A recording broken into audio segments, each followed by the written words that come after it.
Hello and welcome दोस्तों। आज हम पढ़ने वाले हैं व्हील पर स्पर्शीय बल, यानी कि जो टरबाइन का व्हील होता है उस पर लगने वाला स्पर्शीय बल, उसको ज्ञात करने के लिए हमें टरबाइन की ब्लेड को समझना होगा।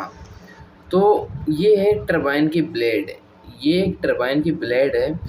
इस ब्लेड पर जो स्पर्शीय बल लगता है वो जेट के स्पर्शीय वेग द्वारा लगाया जाता है। यहाँ पर जेट का स्पर्शीय वेग है VW1।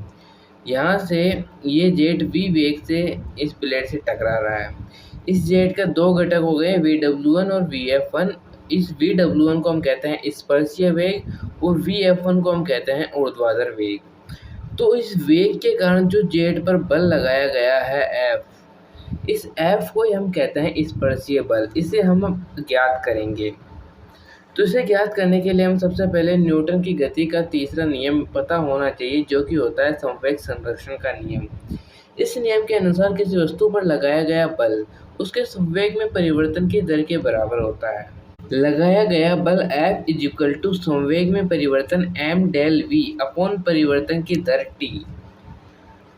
अब यहाँ पर हम डेल v का मान ज्ञात करेंगे। तो डेल v का मान क्या होता है? वेग में अंतर, स्पर्शीय वेग में अंतर, यानी कि प्रारंभिक स्पर्शीय वेग VW1 और अंतिम स्पर्शीय वेग VW2 के मध्य जो अंतर है उसे ही हम डेल V कहते हैं। तो VW1 माइनस VW2, यहाँ पर VW2 माइनस में आया है। माइनस में इसलिए आया है क्योंकि ये विपरीत दिशा में है। इस चित्र में देखिए, जो VW1 है वो इस दिशा में है और जो VW2 है वो इस दिशा में है। ये दोनों एक दूसरे से विपरीत है, इसलिए VW2 माइनस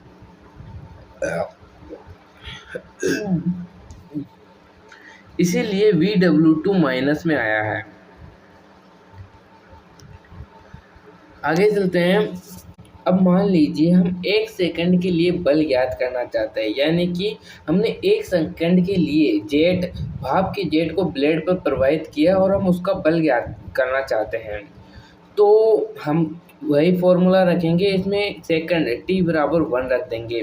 तो क्या है, यहाँ से F बराबर mv1 प्लस VW, माइनस और माइनस ये दोनों मिलके प्लस हो गए यहाँ पर। इस प्रकार से यहाँ पर आ गया mVW1 प्लस VW। अब यहाँ पर हम ज्ञात करेंगे ब्लेड पर प्रति सेकंड किया गया कार्य। जो ब्लेड पर प्रति सेकंड किया गया कार्य किस प्रकार से, जो कार्य का फॉर्मूला होता है बल इंटू विस्थापन प्रति सेकंड। तो हमें बटे में अपॉन में समय लगा देंगे। तो अब आप एक चीज़ देखिए, यहाँ पर विस्थापन बटा समय ये होगा वेग, और बल ऐसे कैसे, तो यहाँ पर बल इंटू वेग आ जाएगा। तो कार्य बराबर F into u is equal to m into VW1 plus VW2 into u. जो कार्य था वो यह आ गया। यहाँ पर बल ये m इंटू ये था जो हमने अभी पहले निकाला था, mVW1 प्लस VW2।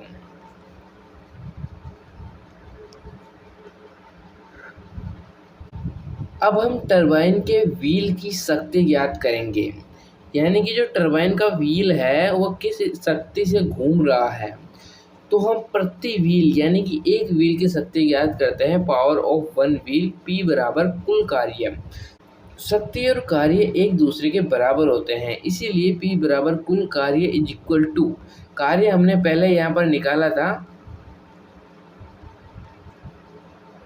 ये रहा कार्य ये रहा m into VW1 plus VW2 into u.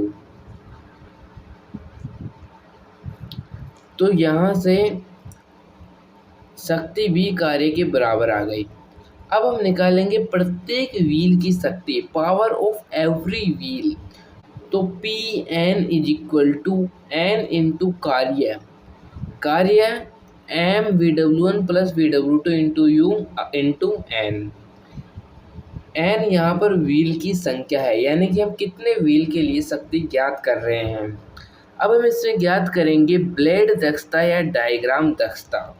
जो टी लावर टरबाइन की दक्षता होती है, एफिशिएंसी होती है, उसे हम कहते हैं ब्लेड एफिशिएंसी या डायग्राम एफिशिएंसी। इसे नीटा बी से व्यक्त करते हैं।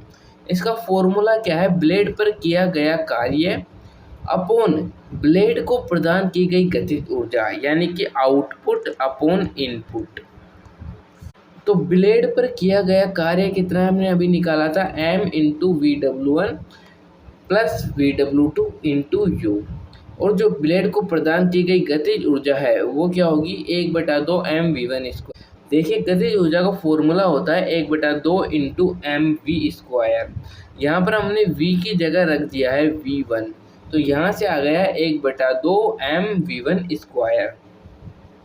यहाँ पर 2 ऊपर चला जाएगा, m से m कैंसिल हो जाएगा, तो इस यहाँ से आ जाएगा 2 इंटू यू, ये u आगे आ जाएगा, 2 into u into VW1 plus VW2 upon V1 square.